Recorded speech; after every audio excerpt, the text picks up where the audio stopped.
Hello and welcome to Miniature Adventures. I'm Big Lee, and this week I want to discuss wargaming etiquette, the civilised way of warfare. So today's subject grew out of a recent conversation with Martin Meltzer and Roy Martin in the comments following a video I did a couple of weeks ago, and it was observed that we all agreed that any wargame should end with a friendly handshake, but not all groups do this. The group I belong to, Posties Rejects, always end every game with handshakes all round. We congratulate our co-commanders and the opposing players on a good game, and we thank Stuart, our host and leader of the Posties Rejects. Then we retire for a post-game cuppa and have some armchair analysis to end the game off. This is all part of the civilised art of wargaming, in my humble opinion, but can we define a code of wargamer etiquette for everyone, or should it be down to individuals to choose? I have 5 basic rules of wargamer etiquette that I try to abide by, and I thought I would discuss them today. This probably isn't an exhaustive list, and specific rules like never touching another player's dice usually fit into one of these 5 broad categories, so I'm not going to be covering everything, but with a broad brush tell you about my 5 categories of wargamer etiquette. Now the first is a simple one: play with courtesy. In all walks of life, politeness and civility cost nothing. I've discussed swearing around the games table before, and as I said then, it largely depends on the group you are with, the location of the game, how well you know the other players. I'll put a link to the video up here that I did quite a couple of years ago possibly. Personally, I'm quite comfortable with an appropriate amount of swearing. I worked in the shipping industry for 20 years, and boy could my colleagues swear. But you have to be very careful with the tone and the meaning if you don't wish to cause offence.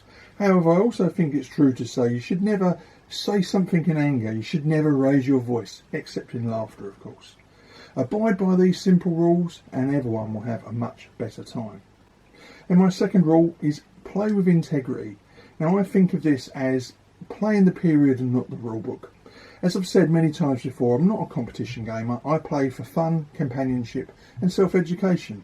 When I rock up at a games table, I'm not there to destroy my opponent by being cleverer than them. Chance to be a fine thing for a start. I'm certainly not going to use some ill-worded quirk of the rule set to gain advantage the writers never intended. Nor am I going to argue the ruling of the umpire, at least not during the game.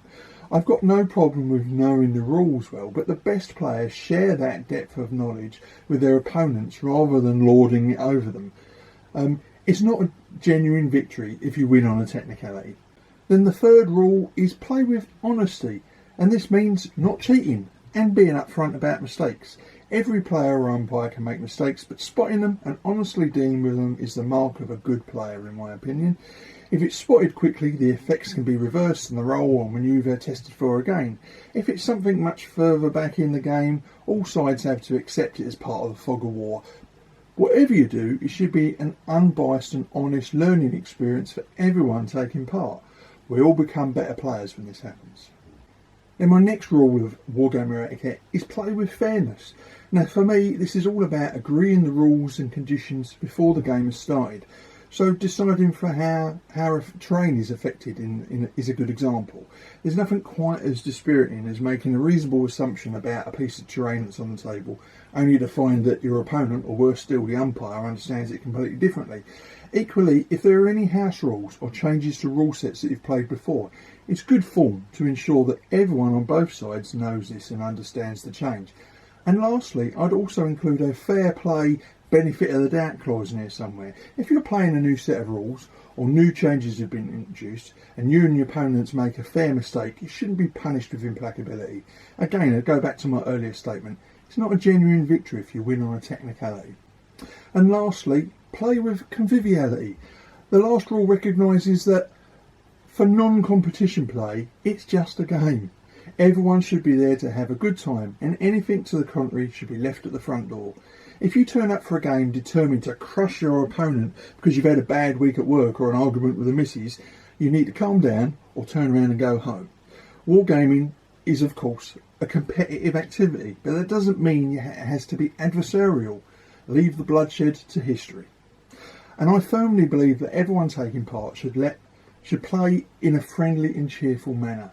And as stated in the introduction, that means ending with friendly handshakes all round and congratulations on a game well fought. regardless of the outcome.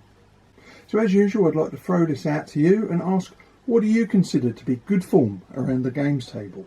Hopefully you recognise some of my 5 rules in your own group, but equally you may disagree, and I'd love to hear your thoughts on the matter. As I said, I'm not a competition gamer, so these rules reflect my experience as a social wargamer, but are they your experience as well? Well, I hope you enjoyed the video, and if you did, please like, subscribe and share. And if you want to keep up to date with my videos as I put them out, please click the bell notification icon. So until next week, stay safe, play nice, and keep rolling high.